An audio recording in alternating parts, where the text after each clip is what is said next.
인사를 하고 시작하면 좋겠습니다. 너무 더운 날씨인데 이렇게 인사하겠습니다. 잘 오셨습니다. 잘 오셨습니다. 잘 오셨습니다. 우리 주님의 은혜와 평강이 우리 가운데 임하기를 바랍니다. 지난 7월 7일 국민일보 신문에 이 2023년 한국인의 종교 생활과 의식 조사라는 연구 결과를 보면 종교가 있다고 답한 분들이 한 37% 정도, 그리고 종교가 없다고 답한 분들이 63%가 넘어갑니다. 그러니까 2017년에 조사할 때는 53%였는데 지금 종교가 없다는 분들이 10%가 증가가 되었다. 그러면서 신앙을 버린 까닭이 무엇이냐, 이 질문에는 관심이 없다가 한 40%가 됩니다. 그런데 어떤 종교단체에 실망했다, 그런 부분 때문에는 한 28% 정도 돼요. 그러니까 관심이 없다. 이게 전에는 이게 비판도 하고 비난도 했지만도 아예 앉아 그런 기대조차도 하지 않는 그런 무관심의 숫자가 전차적으로 늘어가는 추세에 있다. 그런 시대에 우리가 살고 있습니다. 무엇보다도 이제 개신교인들이 아닌 사람들에게 어떤 종교가 호감이 가느냐 이렇게 물으니까 뭐가 가장 많겠습니까? 제가 수요일 예배 때는 말씀을 드렸지만도 불교가 한 33%가 돼요. 불교가. 캐톨릭이 한 29% 정도 됩니다. 유교가 11%가 돼요. 우리 개신교가 몇 프로겠습니까? 두 자리 숫자가 안 되는 거예요. 두 자리 숫자가 6.8%라는 거예요. 6.8%. 여러분, 이거 뭔가 오해가 있다고 우리가 말하고 싶습니다. 저도 그렇게 생각을 하고 싶고요. 그럴 수가 없는 게 현실입니다. 교회 밖에서 우리 교회를 바라보는 그 눈초리는 참도 부정적입니다. 교회뿐만 아니라 목회자들 그리고 교회 다니는 성도들에게 이런 어떤 행태가 너무나 부정적인 모습을 가지고 있다. 개신교 하면 떠오르는 이미지가 무엇일까? 가장 먼저 떠오르는 이미지가 깍쟁이래요. 깍쟁이. 딱 교회 다니는 사람이라면 깍쟁이가 가장 먼저 떠오른대요. 그러면서 너무 편협하고 그리고 배타적이고 그 다음에 자기 중심적이고 자기 것은 조금 더 잃지 않으려고 하는 이기적인 그런 모습을 연상을 하게 됩니다. 우리는 참 중병을 앓고 있습니다. 우리가 이 사실을 깨달아야 됩니다. 참 안타까운 현실입니다. 주님은 일찍이 짠맛을 잃은 소금은 아무 데도 쓸 데가 없으므로 바깥에 내버려서 사람들에게 짓밟힐 뿐이라고 경고하였습니다. 우리가 짠맛이 없는 소금이 무슨 의미입니까? 그리스도인인데 그리스도가 없는 게예요. 우리는 예수를 믿고 따른다고 하는데 거기에 예수가 없는 거예요. 예수가 없는 거예요. 지금 우리의 현실이 그러한 것이 아닌가 싶습니다. 지금 우리가 잃어버린 것이 무엇인가? 우리가 묻고 물어야 할 때입니다. 참말로 우리는 하나님을 믿는 사람인가? 우리는 예수님을 믿고 따르는 사람인가? 우리가 묻지 않을 수가 없습니다. 그리스도인이 무엇일까? 그리스도인은 우리가 그리스도의 눈으로 바라보는 게, 그리스도의 시각으로 바라보는 게요. 그리스도의 그 긍휼한 마음을 가지고 일어나는 모든 현실과 그리고 그 현상과 그 사건과 그것을 우리가 사건들을 갖다가 바라보는 거예요. 그것이 없다면은 아무것도 아닌 거예요. 우리는 지금 산상수훈을 보고 있습니다. 서기관들과 바리새인들의 의가 무엇인가? 예수 그리스도 안에서 허락된 하나님의 의가 무엇인가? 이것을 갖다가 구별해서 제가 계속 말씀을 드리고 있습니다. 우리는 어느 쪽입니까? 바리새인과 서기관들의 의를 추종하고 있습니까? 안 그러면 예수 그리스도 안에서 하나님의 의를 우리는 따르고 있는 자들입니까? 우리는 일상적인 삶, 우리의 구체적인 삶 속에서 나와 이웃 간의 관계, 지난주에 제가 말씀을 드렸습니다. 나와 이웃과의 관계를 구제를 예를 들어서 말씀을 드렸습니다. 그러면서 구제함으로 권력화하지 말아라. 쉽게 말해서 내가 남을 좀 도와준다 치고 갑질하지 말아라. 그 말씀이에요. 오늘은 우리가 나와 하나님과의 관계입니다. 나와 하나님과의 관계는 기도라고 하였습니다. 그리고 올바른 기도가 무엇일까? 기도는 누가 누구에게 하는 것인가? 기도는 누구의 이름으로 하는 것인가? 기도는 하는 우리가 기도의 내용이 무엇인가? 기도는 참 기독교 신앙의 본질입니다. 우리가 믿음의 사람, 우리가 교회를 다닌다면 기도를 모르는 사람은 없을 것입니다. 우리가 5절에 보면은 우리가 오늘 본문 5절에 보면은 뭐라고 합니까? 5절 읽어보겠습니다. 시작. 너희는 기도할 때 근손자를 생각하지 말아라. 그는 사람들에게 보이려고 회당과 그의 옥중에 서서 기도하기를 좋아한다. 내가 진정으로 너희에게 말하노라. 그는 자기 예상을 이미 받았다. 기도를 누구에게 합니까? 사람들에게 보이려고 하는 거예요. 사람들에게 보이게 한다. 그래서 기도는 하나님께 우리가 초점을 두고 하나님께 근거를 두어야 하는 것이지 기도하는 행위자에게 초점을 두지 말라고 하는 것입니다. 6절에 보면은 우리 6절에 보면 기도 대상자 우리 6절 한번 읽어보겠습니다. 시작. 너는 기도할 때 골방에 들어가 문을 닫고서 숨어서 계시는 내 아버지께 기도하여라. 그리하면 숨어서 보시는 너의 아버지께서 너에게 갚아 주실 것이다. 우리는 안 보이는 것 같지만도 우리 하나님께 기도하는 거예요. 그러면 하나님이 뭐 해주신다? 갚아주신다. 하나님이 응답해 주신다는 말씀입니다. 아멘. 응답해 주신다. 그래서 6절에 기도 대상자, 즉 기도를 받으시는 분에게 우리는 집중해야지 기도하는 자에게 집중을 하지 말아라. 그리고 7절에 보니까 주문은 하지 말아라. 이것은요, 주문을 외우듯이 하지 말아라. 어떤 초월자의 힘을 빌려서 내가 원하고 바라는 것 어떤 결과를 갖다가 얻으려고 그렇게 하지 말라는 거죠. 얻으려고. 그래서 하나님을 내가 원하는 것을 이루는 수단으로 삼지 말라는 말씀이에요. 그래서 우리가 기도를 갖다가 행위자에게 초점을 두고 기도는 내 뜻을 이루기 위해서 주문부문을 하는 것은 누구처럼 기도하는 것입니까? 이방인처럼 서기관과 바리새인의 의를 갖다가 따르는 사람들이라는 거죠. 우리가 이 사실을 명확하게 우리가 아시기를 바랍니다. 그러면서 주님께서 우리에게 기도의 모범을 가르쳐 주세요. 그러면서 우리가 주 기도문을 갖다가 우리에게 가르쳐 주십니다. 사실은 우리가 6절 하반절에 보면은 누가 은밀히 갚으신다고 하였습니까?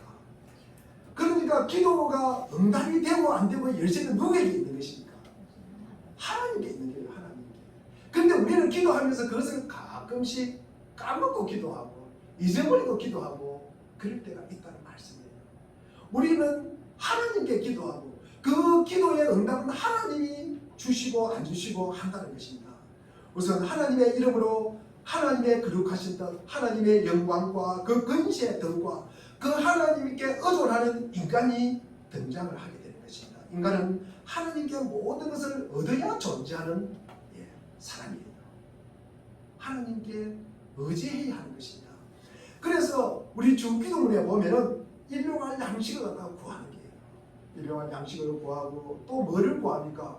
용서를 구하고 그렇죠. 그리고 시험과 악에서 벗어나게 해달라고 기도하는 거예요. 기도하는 것입니다. 결국 주기도문에서 중요한 것은 하나님이 누구신가? 하나님이 누구신가? 우리가 기도를 하면 반드시 받아주실 것이라는 확신이 있어야 기도할 것 아닙니까? 그런 확신이 없는데 우리가 기도하겠습니까? 안 하겠습니까? 안 하겠죠. 아니 기도가 응답이 안 되는데 누가 기도하겠습니까? 기도는 거룩한 노동이에요.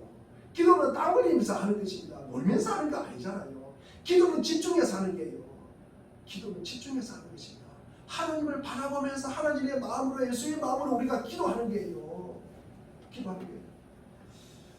죄송하지만 저도 이렇게 나이가 조금씩 들어가니까 평소에 기도하는데 이름이 다 이렇게 알고 있는데 아니 가끔 앉아 이야기를 하다 보면 이게 그분의 이게 이름이 생각이 안 날 때가 있어요. 뭐 제가 우리 성도님만 기도하는 것이 아니라 많은 사람들은 한 100명 정도로 늘 아침에 앉아 기도를 합니다. 그런데 참 이상한 것은 평소에는 누구랑 이야기할 때는 그 이름이 기억이 안 나요. 그런데 여기서 무릎을 꿇고 기도하면은요 모든 사람 평소에 내가 알고 있지 않은 그 사람까지도 이름이 생각이 나요. 오늘 누구랑 이야기하면서 그 사람 이름이 생각이 안 나가지고 아이 그거 누구라고 이렇게 이야기했는데 여기에 앉으면 그 기도가 그 이름이 생각이 났다는 거예요. 생각이 났다는 것입니다. 그래서 우리가 이 주기도문을 하면은 이것은 우리 주님이 우리를 갖다가 쉽게 사는 기도라는 거예요. 쉽게 사는 기도다. 그래서 기도를 받으시는 하나님이 누구신가? 이 기도하는 자 입장에서는 기도를 받으시는 이 분과 기도하는 자와의 관계가 그만큼 중요하다는 거예요. 그만큼 중요합니다. 그래서 우리가 오늘 본문이 주기도문의 내용이 산상설교 중에 내용 중에 있습니다. 예수님 안에서 허락된 하나님의 의 안에서 기도를 갖다가 하셔야 한다는 것입니다. 그게 바로 올바른 기도다. 올바른 기도다. 그래서 이 시작한 김에 다음 주부터는 주 기도문에 대해서 제가 몇 주간 걸쳐서도 이렇게 기도를 할 생각입니다. 주 기도문의 가장 중요한 초점은 무엇일까? 이 기도가 시작되는 첫 단어가 무엇이에요? 우리가 보는 이 성경에 보면은 뭐라고 제일 처음에 되어 있습니까? 하늘에 계신 우리 아버지라고 되어 있습니다. 그런데 원문에는 우리 아버지가 가장 먼저 나와요. 영어 성경에 보면 뭐라고 되어 있습니까? Our Father in Heaven 이렇게 되어 있어요. 그러니까 하늘에 계신 우리 아버지라고 되어 있습니다. 그래서 우리 아버지가 가장 처음 나오는 단어라는 것이죠. 그래서 우리라는 단어가 가장 처음 나온다는 말입니다. 이렇게 아버지로 시작되는 이 기도는 그 초점이 우리와 아버지가 분리되어 있는 것이 아니라 하나로 묶여져 있다는 게예요. 하나로 묶여져 있다. 여러분, 이 하나인 관계예요. 우리와 하나님은 하나인 관계라는 거죠. 하나인 관계다. 그래서 우리 사랑하는 교우님들은 나와 하나님은 하나라고 생각하십니까? 아멘. 아멘. 하나님과 우리는 하나예요. 하나. 우리 이 관계 속에서 기도를 하는 게예요. 기도를 하는 것입니다. 우리가 하나로 묶여진 관계. 예수 안에서 허락된 하나님의 의는 하나님을 아버지로 모시고 있는 자녀가 가지고 있는 마땅한 자세다. 그러니까 부모와 자식 간의 관계라는 거예요. 이 부모와 자식 간의 관계는 너무나 당연한 관계라는 말씀입니다. 부모와 자식 간의 그 관계 안에서 우리는 아버지를 바라보는 게, 그래서 우리가 아버지라고 하는 거예요. 아버지라고 하는 것입니다. 사람에게 보이려고 하는 의는 그 신앙생활에 초점을 모아서 사람들에게 평가를 받는 것이잖아요. 그런데 하나님의 의는 하나님이 우리에게 아버지가 되는 거예요. 아버지. 이것은 너무나 당연한 것입니다. 너무나 마땅한 일입니다. 쉽게 말해서 하나님이 우리를 자녀로 부르셨다는 거예요. 우리가 기도한다는 것은 이것이 무슨 당연한 책임이 있는 것도 아니고, 그리고 무슨 기능적이고 현실적인 필요 때문에 우리가 기도하는 것이 아니라 하나님이 너무나 기뻐하기 때문에 우리가 기도한다는 거예요. 하나이기 때문에 기도한다는 거예요. 아버지이기 때문에 기도한다는 것입니다. 우리가 얼마든지 하나님을 아버지로 찾아갈 수 있는 존재가 되었다는 것입니다. 이 관계, 이것이 기도하는 자에게 주어지는 복이라는 것입니다. 여러분이 기도할 때 새벽 3시니까 하나님이 그때는 내가 잘 쉬니까 너희들 기도하지 마라 그렇게 하셨어요. 새벽 2시니까 내가 잠잘 시간이니까 기도하지 마라 그런 말 들었습니까? 그런 말이 성경에 나와 있어요. 여러분, 시간과 공간, 장소, 제한을 받지 않습니다. 언제든지 우리는 주님을 부르면 주님이 응답하게 되어 있다는 거예요. 기도하게 되어 있다는 것입니다. 그 관계라는 거죠. 그 관계. 무슨 어떤 의식이 필요 없고 무슨 어떤 장소, 시간, 무슨 분위기 그런 거 필요 없다는 거예요. 그냥 부모와 자식 간의 관계이기 때문에 아마 자식이 부모에게 오면서 내가 우리 부모님이 깊은 잠에 빠져 있을 거니까 내가 새벽 2시에 가면 아버지에게 너무나 신뢰가 되고, 그리고 어머니에게 너무 불효를 하는 것이기 때문에 내가 문 앞에 서서 기다리고 서 있다가 새벽에 아버지가 그 새벽기도 나올 때 그때 내가 살짝 같이 들어가야지. 그렇게 하는 자식이 있어요, 없어요? 그 자식을 굉장히 효성이 지극하고 그런 자식이라고 칭찬하겠습니까? 안 하겠습니까? 그건 자식이 아니에요. 자식이 아니에요. 모르겠습니다. 법률적인 관계 때문에 어머니 아버지면 아마 그럴 수 있을 거예요. 어머니 엄마이면 아마 그럴 수 있을 것입니다. 그러나 부모와 자식 간의 관계는 그렇지 않다는 거예요. 이것을 오늘 본문에 우리가 잘 잘 보면 나와 있습니다. 6절에 보면은 그리하면 숨어서 보시는 너희 아버지께서 너희에게 갚아주실 것이다. 그는 우리 아버지입니다. 길거리에 나와서 어떤 데 필요가 있어요 없어요? 아 저거 우리 아버지다 저거 우리 아버지다 그렇게 말할 필요가 없습니다. 내가 옳고 저가 틀리다 그렇게 말할 필요가 없다는 말씀이에요. 자 우리가 아버지와 자식 간의 관계는 그것이 겉으로 드러나기 때문에 그것이 숨겨져 있기 때문에 그것이 영향을 받아요 안 받아요? 내가 호적등본 들고 다니면서 내가 우리 아들이고 이것이 우리 아버지다 그렇게 떠들고 다녀야 우리 아버지니까 그렇지 않다는 말씀이에요. 그런 관계가 아니라는 말씀입니다. 엄밀하게 하셔도 우리 주님이 아신다는 게요. 갚아주신대요. 응답하신대요. 7절과 8절도 나와 있습니다. 기도할 때 이방인같이 중얼부글 하지 마라. 그렇게 뭐 길게 막 미사여구를 쓰면서 그렇게 하지 말아라. 8절에 우리가 한번 읽어보겠습니다. 8절입니다. 시작. 그러므로 그들을 본받지 마라. 하나님 너희 아버지께서는 너희가 구하기 전에 너희에게 필요한 것이 무엇인지 알고 계신대요. 예. 너희가 구하기 전에 너희에게 필요한 것이 무엇인지 뭐한다? 알고 계신대요. 이런 설명은요 다 우리가 무슨 어떤 특별한 관계 안에 있다는 말씀이에요. 하나 되는 테두리 안에 있다는 말씀이에요. 하나 되는 테두리 안에 그런 의식과 절차와 그런 예의와 그것이 필요 없다는 말씀이에요. 여러분. 제가 얼마 전에 결혼식에 갔습니다. 자녀의 결혼을 시키는 제가 갔습니다. 이제 예식을 마치고 우리가 식장에서 식사를 하고 있는데 아니 그분이 두 분이서 그 부모들은 그분이 두 분이서 손을 꼭 잡고 오셔서 우리에게 인사를 하는데 그래서 함께 이제 식사를 하는 목사님이 어느 분이 한 분이 그럽니다. 참 부부가 이렇게 사이가 좋은가 보다 이렇게 이야기하니까 어느 목사님이 옆에 있는 목사님이 그러시대요. 아니 저거 부부 맞아? 여러분 한 50대 60대가 돼가지고 이 더운 날에 손 꼭 잡고 다니는 부부 같으면 좀 이상해요. 뭐 이렇게 사랑이 충만해서 물론 그럴 수도 있습니다. 그런데 좀 이상해요. 그래서 그 뒤에 앉아 보니까 거기 앉아 그 사모되는 분이 어머니가 돌아가셨다고 이렇게 부부가 왔어요. 근데 그때 들통이 난 거죠. 이분이 사실혼 관계에 있는 거예요. 그러니까 법적인 관계가 아니니까 이 사이가 그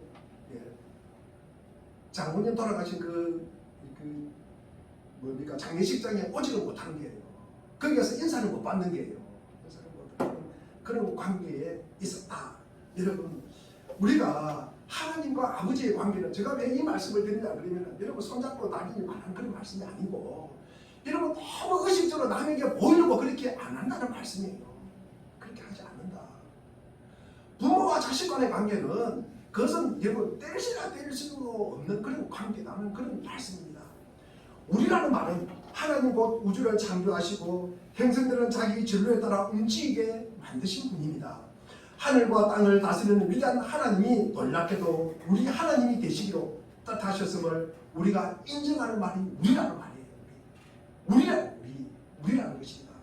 우리가 하나님께 다가가기 전에 하나님이 먼저 우리에게 다가오셔서 너는 내 소유다. 너는 내 자식이다. 그렇게 말씀하셨어요. 그렇게 주장하셨어요. 우리 하나님이 되기로 우리를 하나님 백성 삼기로 약속을 하셨다는 것입니다. 이제는 우리가 하나님을 우리 아버지라고 부를 수 있는 특권은 우리가 뭐 잘나서 우리가 키가 커서 우리가 뭐 신을전을 많이 해서 우리가 특별한 행동을 해서가 아니라 하나님이 예수 그리스도를 통해서 행하신 일 때문에 우리에게 주어진 것이다. 다시 하나님이 예수 그리스도를 통해서 행하신 일 때문에 우리에게 하나되게 하신 관계로 주어졌다는 거예요. 그러니까 예수 그리스도를 통해서 우리는 하나님과 하나되는 관계가 될 수 있었다. 다시 말해서 우리가 하나님을 아버지라고 부르는 이 예수 그리스도를 우리에게 오셨다는 데 그 근거가 있다는 것입니다. 우리가 하나님과 이런 아버지와 자식 간의 관계를 이루는 그 근거가 어디에서 시작되었습니까? 하나님의 사랑 때문에 시작됐다는 거예요. 우리가 요한복음 잘 아는 3장 16절에 보니까 하나님이 세상을 왜 했다? 이처럼 사랑했다는 거예요. 하나님의 사랑을 하셔서 그 아들 하나밖에 없는 그 아들을 갖다가 우리 죄를 위해서 이 땅에 보내셨다는 게요. 보내셨다는 게요. 이 보냄을 받은 예수님은 우리 에베소서 2장 14절에 보면 그는 우리의 화평이십니다. 둘로 하나를 만드사 원수된 것과 중간에 막힌 담을 자기 육체로 하셨다. 그래서 하나님과 우리가 분리되어 있던 이 관계를 하나 되게 하셨다는 거예요. 그래서 예수님이 십자가에 우리 죄를 위하여 돌아가셨다는 것입니다. 우리의 죄값으로 예수 그리스도를 십자가에 죽게 하셨다는 것입니다. 그것이 하나님이 그렇게 하셨다는 거예요. 이 사실을 우리가 이해하고 납득하고 받아들이고 그리고 믿고 따르는 것입니다. 거기서 나와 하나님과의 관계가 생긴 거예요. 나와 하나님이 아버지와 자식 간의 그 관계가 생겼다는 거예요. 우리는 하나님을 아버지라고 부를 수 있는 그런 관계가 생겼다는 것입니다.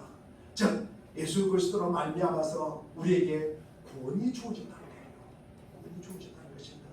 우리가 그 믿음으로 우리는 구원을 받아요. 그럼 여기서 우리가 조금 더 나아가지고 우리가 새벽기도 예배 때 드린 말씀입니다. 우리는 믿음으로 구원을 받습니다. 믿음으로 구원을 받는데 우리가 그럼 행위가 필요 없느냐? 행위가 필요 없느냐? 여러분 행위가 필요 없습니까? 그러면 오늘 우리 예배 마치고 이제 전도를 해야 됩니다. 그 전도 필요 없어요. 전도해야 합니다. 왜 그러냐? 우리에게 믿음을 주시는 이 믿음이 유지가 되기 위해서는 뭡니까? 행위가 필요하다는 거예요. 행위가 필요하다. 우리 속에 있는 악한 영을 갖다 쫓아냅니다. 그러면 무엇으로 채워야 됩니까? 하나님의 영으로 채워야 돼요. 빈 공간은 뭡니까? 빈 공간을 두어주면 어떻게 됩니까? 지금보다 있는 이거보다 더 악한 일곱 귀신이 들어오는 거예요. 일곱 귀신이 들어오는 거예요. 그래서 우리는 하나님의 영으로 채워야 된다는 것입니다. 우리가 이 땅을 살아가면서 우리의 믿음을 유지하고 우리의 거룩을 유지하려고 그러면 우리는 이런 말을 합니다.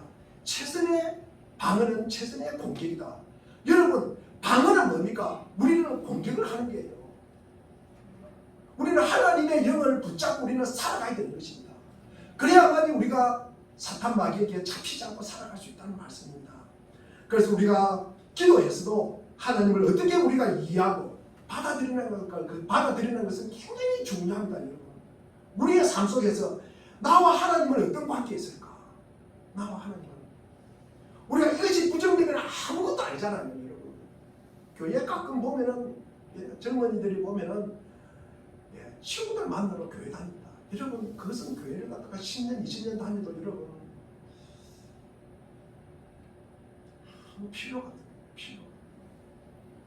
혹시나 다니면서 하나님을 만날까 싶어가 우리가 기대를 하는 것이지 그것으로는 우리가 사람 만나고서는 우리가 주님을 만나지는 못한다는 말씀이에요. 그것은 기도하는 관계가 아니고 아무 관계가 아니라는 말씀입니다. 그러나 나와 하나님과의 관계가 부모와 자식과의 관계 같다.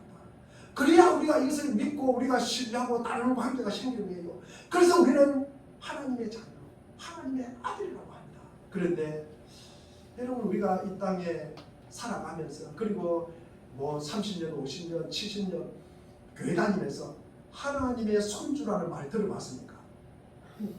하나님의 손주라는 말 들어봤습니까? 말은 그렇게 하지만도 하나님의 손주라는 말은 없어요. 말이 안 되는 거예요. 이치에 맞지 않다는 말씀이에요. 여러분 곰곰이 한번 생각해 보시기를 바랍니다. 왜 그럴까? 왜 하나님은 손주가 없을까? 손주가 없을까? 우리는 관계를 설정하는 것이 매우 중요합니다. 여러분 관계 안에서 우리는 살아가요. 부부 간의 관계, 여러분 부모와 자식 간의 관계, 그리고 형제 간의 관계, 스승과 후배, 직장 동료와의 관계, 상사와 후임과의 관계. 여러분 굉장히 이 관계는 중요합니다. 이 관계에 벗어나면요, 여러분 그 조직에서 쫓겨나야 되는 거예요. 그러나 그뿐만 아니라 신앙의 믿음의 삶에서도 하나님과의 관계도 굉장히 중요합니다. 우리가 하나님은 있으나 마나 그런 관계에 있다 그러면 늘 있으나 마나한 그 관계 속에서 그것이 관계가 설정되어 있는 거예요. 내 관계 속에 나와 하나님과의 관계는 내 삶 속에 나는 주일날 일부 예배 1시간만 주님 앞에 드리는 그것을 갖다가 주일을 지킨다고 생각하는 사람은 그렇게 살아갑니다. 그런데 새벽부터 저녁까지 온종일 내가 이 날은 주님의 날이기 때문에 주님 앞에 헌신하고 봉사하고 산다고 그렇게 설정을 하고 살아가면 그렇게 살아가는 거예요. 내가 이번에는 드릴 필요가 없다고 생각하면 안 드립니다. 여러분. 그것이 미리 관계에 설정되어 있기 때문에 그래요. 관계에 설정되어 있기 때문에 그렇습니다. 우리가 하나님이 있으나 없으나 하는 관계, 그러면 그렇게 살아가요. 때로는 가끔 보면은 내가 필요할 때, 내가 어려움이 있을 때, 내가 공경에 처했을 때 그때만 하나님을 찾는 사람이 있어요. 그러면 그때만 하나님을 찾아갑니다. 그때만 하나님과 만나는 관계가 설정되어 있다는 거예요. 그래서 우리가 하나님이 존재하는 것으로 우리가 덜 만족한다. 하나님이 계신다는 것으로 나에게 이것이 믿음의 뿌리가 되고 이 관계가 설정되어 있어야 그런 관계 안에서 우리가 믿음의 삶을 살아가야 된다는 거예요. 그래야만 우리가 기쁘나 슬프나 주님을 찾고요. 우리가 때로는 바쁘거나 한가해도 주님을 찾게 되고요. 때로는 건강하거나 그리고 건강하지 못할 때 그때도 주님을 찾게 된다는 말씀이에요. 상황에 따라서 하나님이 계시고 안 계시고 그런 관계가 되지 않는다는 말씀이에요. 그래서 이 관계가 너무나 중요합니다. 그것은 우리에게만 중요한 것이 아니라 이 요한복음 14장에 보면은 제자들도 굉장히 궁금했어요. 하나님과 나와는 어떤 관계일까? 하나님과 나와의 관계는 어떤 관계일까? 이게 아마 빌립이 굉장히 궁금했던 것 같습니다. 우리 빌립보서 요한복음 우리 14장 우리 8절을 한번 읽어보겠습니다. 하나님과 우리의 관계를 이렇게 가르치고 있습니다.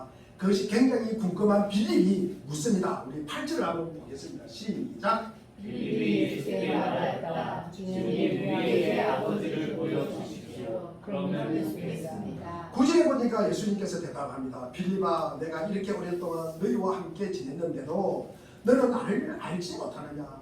나를 본 사람은 아버지를 보았다. 그런데 네가 어찌하여 우리에게 아버지를 보여주십시오 하고 하느냐? 꼭 이게 우리가 가지고 있는 질문이지 않습니까? 하나님 보여주십시오. 하나님 보여주시면 내가 하나님 얼굴로 한번 보여주고 꿈이라도 주님 보여주시고 내가 주님 음성 육성으로 내가 들을 수 있다면 내가 다 주님 앞에 헌신하고 봉사하고 그리고 내가 잘할 것인데 하나님 한 번만 보여주십시오. 이게 사실 굉장히 궁금한 모습이잖아요. 이게. 예수님은 자신을 메시아라고 말씀합니다. 성부 하나님의 기쁘신 뜻을 따라 보내심을 받은 성자 하나님이라고 말씀을 드려요. 그래서 예수님을 하나님이 보내신 분이다. 예수님이 하나님이요 하나님의 아들이라는 것을 무엇이라고 알고 있냐? 아니 뭘 보고 내가 당신을 예수님을 하나님이라 그러겠나? 당신을 보다가 뭘 보고 내가 하나님의 아들이라 그러겠냐? 그것이 빌립이 궁금했고요. 제자들이 궁금했다는 것입니다. 우리 사랑하는 물된 동상교회 교우님들은 궁금하지 않습니까? 어떻게 예수님이 하나님의 아들이 됐냐? 하나님이 되었을까? 여러분 우리가 무엇을 근거로 우리가 하나님을 내 아버지라고 그럴까? 우리는 무엇을 근거로 오늘 교회에 나와서 예배를 드리고 이 자리에 있습니까? 우리는 무엇을 믿습니까? 그 정표가 무엇이에요? 그 표가 무엇이냐는 말씀이에요. 빌립도 참 궁금했습니다. 성부 하나님이 성자 하나님이신 예수님이 이 땅에 보내셨다면 하나님이 당신을 보낸 표가 무엇이냐? 더 깊게 당신이 하나님인 표 그것을 갖다가 나에게 보여달라는 거예요. 우리가 하나님의 음성을 갖다가 참 들려주시든가 아니면은 하나님의 얼굴을 보여주시든가 안 그러면은 하나님이 하신 일 이적과 기적 우리가 이거를 신학에서는 초월성이라고 합니다. 초월성. 인간으로서는 할 수 없는 것 이것이 하나님이 하셨다. 우리는 이제 그렇게 이야기를 합니다. 그래서 이 이적과 기사를 갖다가 보여달라고 합니다. 사실 예수님이 이적과 기사를 보여주면은 이 유대인들이 뭐라는 겁니까?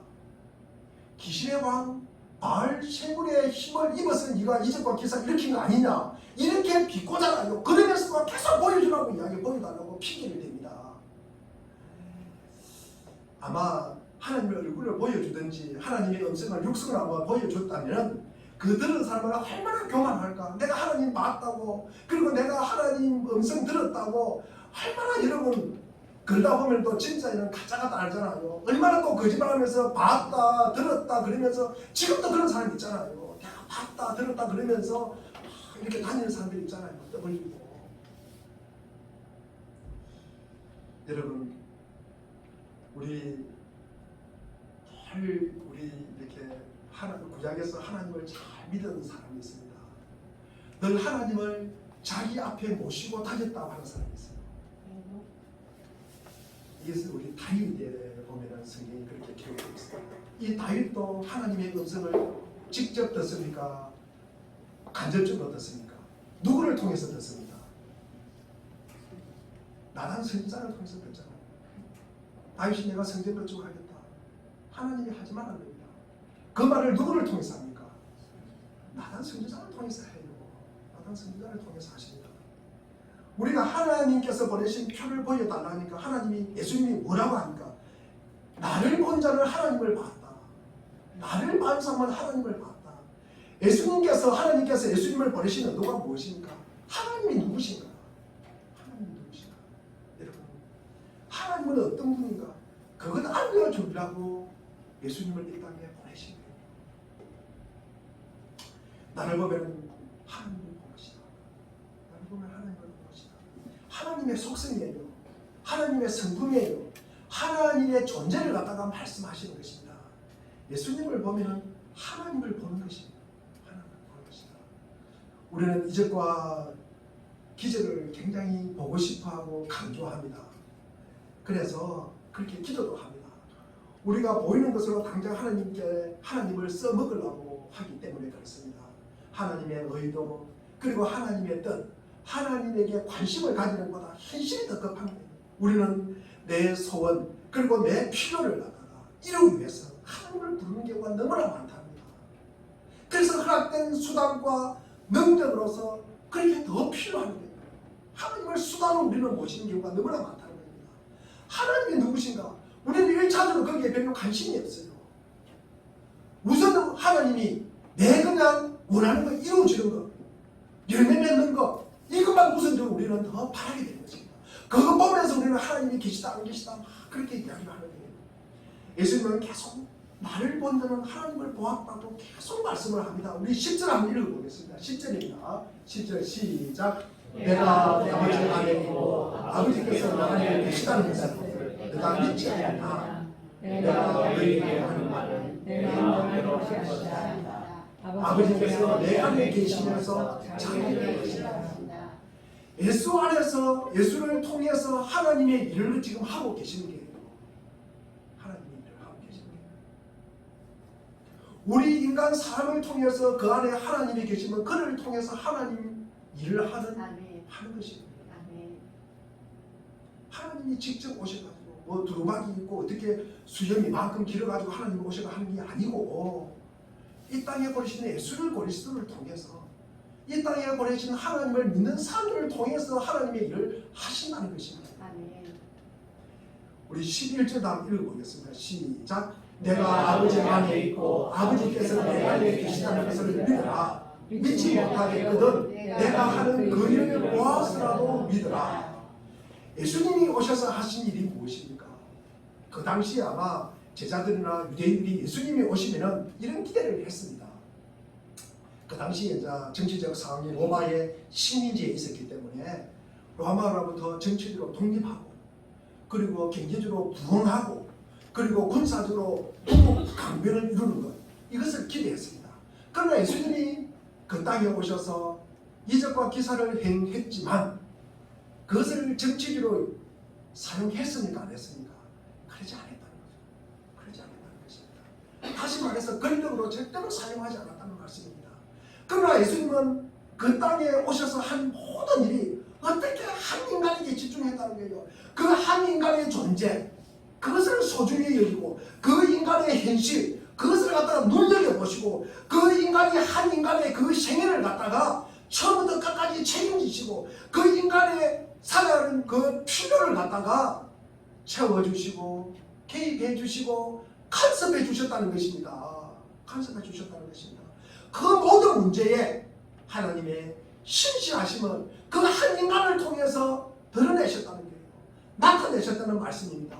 제가 지난주에 구제를 말씀을 드리면서 세상의 의 안에서 구제란 어려움을 갖다가 도와주는 것이지만 예수 안에서의 구제는 무엇입니까?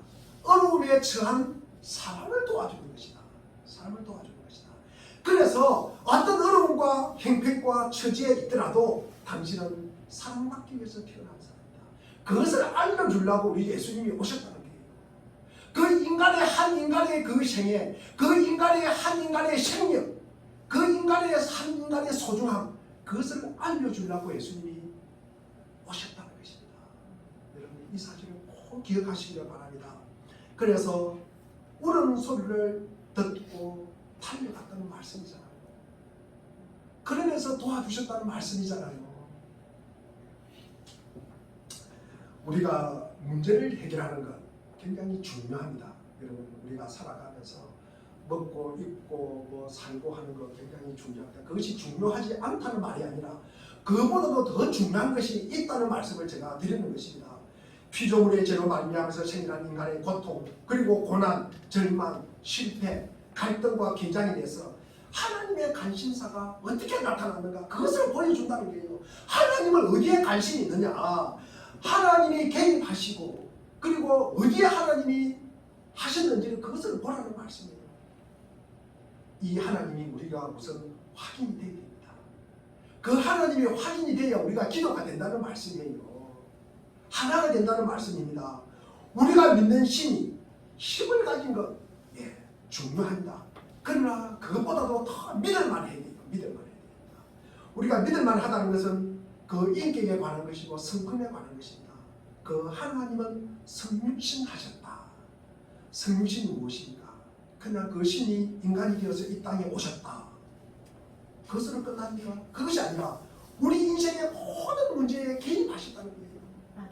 개입하셨다는 것입니다.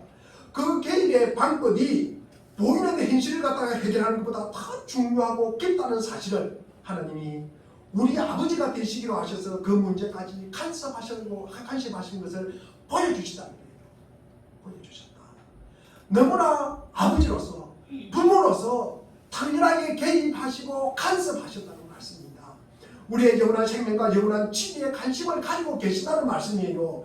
우리 눈앞에 닥친 먹을 것, 그리고 입을 것, 아픈 것, 급급하거나 그것을 해결해 주는 것으로 만족하지 않고 우리의 창생에 거기에 개입하시고 책임지시겠다는 말씀입니다.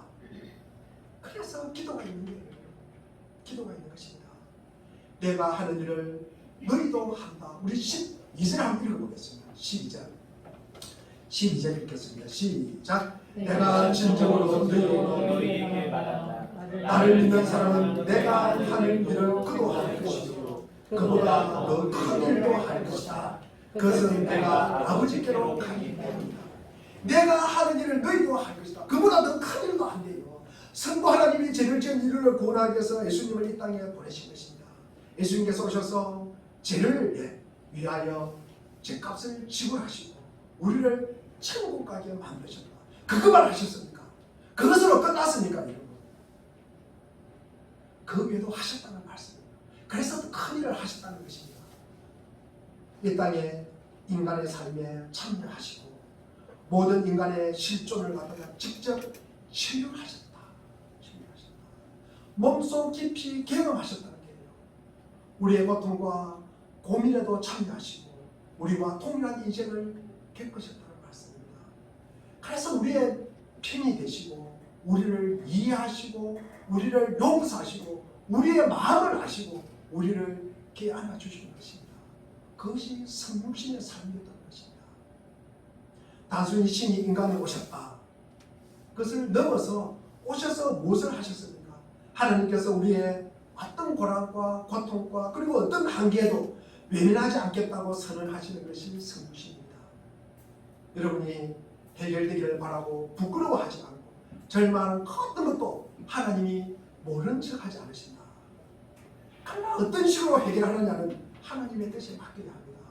우리가 바라고 소원하는 것보다 더 깊고 큰 차원에서 해결해 주실 것이다. 12절에 보니까 나를 믿는 사람은 내가 하는 일을 그도 할 것이라고 하였습니다. 여기에 있는 예수님의 약속처럼 나를 믿는 자는 그도 할 것이다. 이런 말씀처럼 우리에게 큰 위로가 되는 것은 없습니다. 나 혼자 고통받는 거 아니야. 나 혼자 외로움 있는 것이 아니야. 예수님과 친히 고통당하시고 고난당하시고 오해받으시고 비난받으셨다는 것입니다. 빌립보서 2장의 설례대로 하면 예수님은 죽기까지 순종하셨다. 죽음을 각오한 것이 아니라 죽습니다. 우리가 빌립보서 2장 8절에 보니까 우리 빌립보서 2장 8절 한번 읽어보겠습니다. 시작. 자기를 낮추시고 죽기까지 순종하셨으니 곧 십자가에 죽기까지 하셨습니다. 순종이 절정을 갖다가 이루는 것입니다. 십자가에 죽는다. 이것은 죽음 중에서 가장 큰 고통이요 수치입니다. 우리의 성도된 인생 속에서도 우리가 확인해야 할 기도의 큰 특권은 우리가 어느 경우 어떤 자리에도 하나님을 아버지라고 부를 수 있도록 하나님이 예수님을 보내셨다는 사실입니다. 예수 안에서 하나님은 우리에게 아버지라는 사실입니다. 제가 오늘 좀 빨리 마치려고 했는데 지난주에 늦게 마쳐가지고 많은 분들이 졸게 하셔가지고 오늘 제가 원고를 갖다가 페이지를 줄였는데 이게 시간이 다 돼가니까 제가 좀 조급합니다. 여하튼 조금 참으시기 바랍니다. 미리 제가 말씀을 드리는 것입니다. 강물록 목사님이라는 분이 계셔요. 돌아가십니다만 그분이 기도에 대해서 이렇게 쓴 책을 봤습니다. 오 주님 내게 오시옵소서. 주님 내게 오시옵소서. 이게 기도예요. 기도의 제목입니다. 우리가 이 땅에 살아가면서 왜 이해가 안 될까? 왜 용서가 안 될까? 왜 사랑이 안 될까? 왜 근심 걱정이 그렇게 많을까? 왜 우리가 의심을 하고 불안할까? 주님이 없어서 그런 거죠. 주님이 없어서. 주님이 없어서 그렇다는 거죠. 기도는 내가 바라고 원하는 거 요란스럽게 울고 불고 떠들고 하는 것이 아니라 지금 내게 오시는 주님을 받아들이는 거예요. 말씀으로 오시는 그 주님을 받아들이는 게요. 성령으로 오시는 그 주님을 내가 받아들이는 게요. 그게 기도라는 거예요. 그게 기도. 그게 기도라는 것입니다. 여러분, 기도가 아니면 우리가 받아들일 수 없잖아요. 기도가 아니면요 우리가 받아들일 수 없잖아요. 여러분, 우리가 지난번에도 제가 이런 말씀을 드렸습니다. 믿음의 삶을 사는 사람은 오른밤을 떼면은 왼밤을 피하라 그랬습니까? 돌려대라 그랬습니까? 돌려대라. 여러분, 속옷을 달라 그러면 겉옷을 주라고 그랬습니까? 주지 말라 그랬습니까? 주라 그랬습니다. 여러분, 이것이 맨들치도로 됩니까? 안 됩니까? 안 돼요. 그래서 기도가 필요한 거예요. 기도. 예수님이 오시면 이게 가능하다는 게요. 예수님이 내 마음을 주장하면 그것이 가능하다는 말씀이에요. 그래서 기도가 필요한 거예요. 그래서 주님이 오시라고 기도를 하는 것이에요. 주님이 오시라고. 주님께서 말씀하실 때, 주님께서 나에게 감동을 주실 때, 그 말씀과 그 뜻과 그 마음을 거부하지 않고 순적하게 받아들이는 것, 이것이 기도라는 거예요. 기도입니다. 그래야 내가 저 사람을 위해서 살 수가 있는 거예요. 내가 저 사람의 마음을 10분의 1이라도 이해할 수 있는 거예요. 여러분, 내가 이런 말과 행동을 할 때 저 사람의 마음이 어떨까? 내가 이렇게 이야기하면 저 사람의 마음이 얼마나 아플까? 여러분, 그것을 한 번이라도 생각을 한다는 거예요. 한 번이라도 생각을 한다는 것입니다. 여러분, 내가 저 이웃을 위해서 무엇을 할 수 있을까?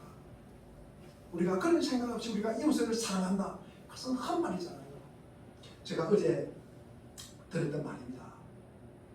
어머니 전화를 하는데 전화를 못 받았어요. 전화를 못 받았어요. 그러니까 전화를 몇 번 해도 전화를 안 받으니까 문자를 보냅니다. 욕 비스무리한 문자를 보낸 거예요. 개 무시해야 한다 부터 시작해가지고 상종하지 못할 인간이다 이렇게 막 문자를 보낸 거예요. 여러분, 우리가 이 감정은요, 여러분 굉장히 여러분 감정은요 자기 몫입니다. 여러분, 상대가 어떤 상황에서 그 전화를 못 받을 수 있잖아요. 못 받을 수 있잖아요. 근데 그 사람이 나를 갖다가 무시하고 안 하고는 자기 생각이에요. 자기 생각. 그것은 자기 감정이잖아요. 자기 감정. 자기 기분 나쁘다는 거죠. 자기 감정은 뭡니까? 자기가 다스려야 됩니다. 여러분. 자기 감정을 갖다가 다른 사람에게 강요를 하든지 포축을 하면은요, 여러분 관계가 깨지는 거예요. 여러분. 우리가 교회 다니면서 굉장히 중요한 부분은 여러분 자기 감정은 자기가 다스려야 되는 것입니다. 왜 자기 감정을 갖다가 다른 사람에게 이렇게 표출을 해요? 그러면 관계가 다 깨지는 것입니다. 여러분, 아마 우리 각자 인생길에도 내 소원대로 안 되는 경우가 많을 거예요. 내 소원대로 되는 것보다는 안 되는 게 더 많고요, 원치 않는 길로 나를 갖다가 인도할 때도 있습니다. 여러분, 때로는 우리에게 인생이 속으로만 닥치는 경우도 있어요. 여러분, 우리 생활의 많은 부분이 이런 어떤 감정적인 부분이고 이런 부분인데, 물론 저는 그렇게 생각합니다. 가장 큰 것은 저 자신의 못남이라고 생각합니다. 내 자신의 못남, 내 자신의 한계, 내 인간으로서 받아들이는 내 그릇이라고 생각을 합니다. 여러분 말이 안 되지만도 우리 예수님을 받아들여요. 받아들입니다. 근데 나는 안 돼요. 그것이. 그것은 저 문제예요. 저 문제. 저 믿음의 문제라고요. 우리 각자 우리 성도들의 문제라고요. 그것은. 그 한계를 우리는 받아들여야 됩니다. 그 한계를 받아들여야 우리가 예수님이 쉽게 우리에게 올 수 있어요. 그 한계를 받아들이지 않으면 우리가 하나님을 받아들이기 힘들다. 자신의 한계를 삐질게 느끼게 하고 그리고 무능함을 확인하고 소원은 있으나 우리가 이루지 못하는 자신을 보게 합니다. 그러나 한 걸음 더 진전하게 하시고 고난과 부끄러움 속에서도 하나님은 내 아버지이심을 절대로 중단하지 않으신다. 또 나도 부끄럽게 하지 않게 하신다는 것을 발견하게 되는 거예요. 그것이 오늘 기도에서 발견되는 예수 그리스도 안에서의 의의입니다. 여러분은 누구나 그럴 듯이 현실 속에서 성도로서 사는 어려움이 있어요. 버거움이 있습니다. 여러분 엄청나게 고민이 있어요. 여러분 누구에게 말 못하고 누구에게도 핑계하지 못할 분명한 책임도 있고요. 내가 설명할 수도 없고 극복하기가 힘든 고통을 우리가 경험하기 마련입니다. 그 속에서 우리가 가장 조심해야 될 것은 믿음의 사람으로서 가장 조심해야 될 것은 그런 자리에서도 하나님이 찾아오지 않으십니다. 하나님은 나를 왜 외면하실까? 이런 생각을 한다면 제가 지금 말하고 있는 이 성육신 하나님이 보내신 나에게 오신 예수님을 갖다가 만나지 못하는 거예요. 여러분. 그것은 우리가 모르는 것입니다. 하나님이 그 아들인 예수를 갖다가 나를 위해서 보냈다는 그 사실을 모르는 거예요. 여러분. 교회는 다니지만 그 사실을 모르는 게 여러분 슬픈 일입니다. 여러분 거기에는 구원이 있을까 없을까? 여러분 확실히 제가 말을 못하지만도 여러분 의심이 갑니다. 여러분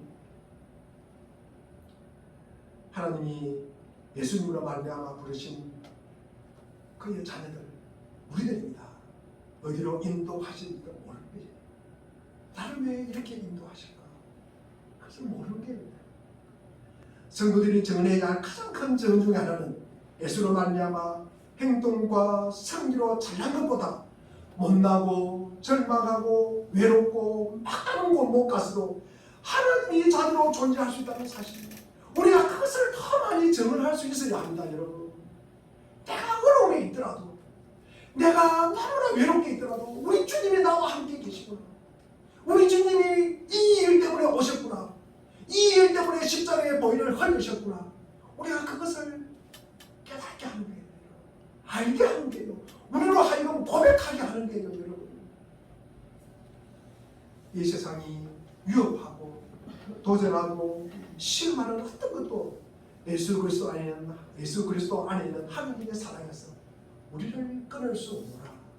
로마서 8장 39절의 말씀을 확신하고 증언하셔야 합니다. 우리가 그리스도인으로 살면서 하나님이 계실까 안 계실까?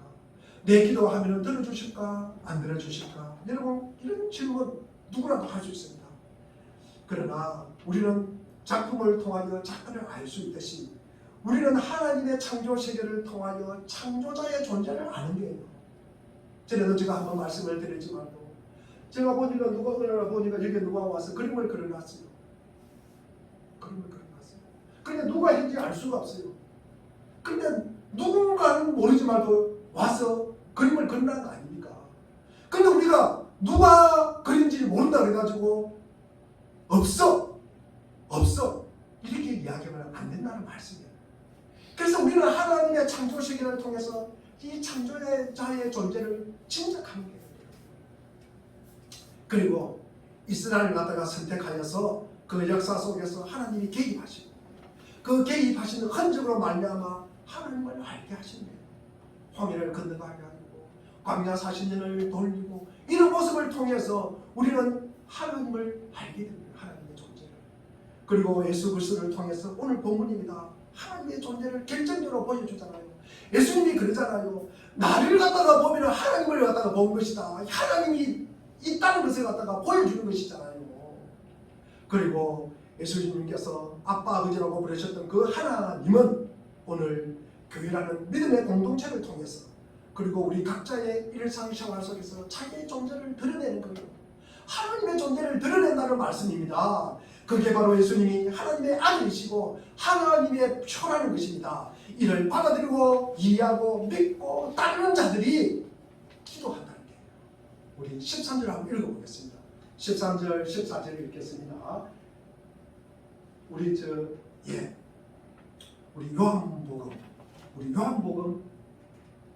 요한복음 14장 같이 읽겠습니다. 시작. 너희가 내 이름으로 구하는 것은 내가 무엇이든지 하리라. 이것은 아들로 말미암아 아버지께 영광을 받으시게 하는 것이다. 너희가 무엇이든지 내 이름으로 구하면 내가 다 이루어 주겠다. 내가 너희가 무엇이든지 내 이름으로 구하면 내가 다 이루어 주겠다는 거예요. 여러분, 이 기도의 이야기가 여기에 나오는 거예요. 여러분, 하나님의 존재를 알고 기도하라는 말씀입니다. 예수가 아버지 안에서 그리고 있고 아버지가 예수 안에 있으므로 예수의 이름으로 구하라는 거예요. 구하라는 것입니다. 하나님 아버지라는 것은 예수 이름으로만 성립하는 것입니다. 예수 없이는 하나님은 우리 아버지가 되지 못합니다. 성부 하나님이 그 아들을 이 땅에 인간으로 보내어 인생을 걷게 하시므로 우리 모두를 예수 안에서 그의 자녀로 허락하신 것입니다.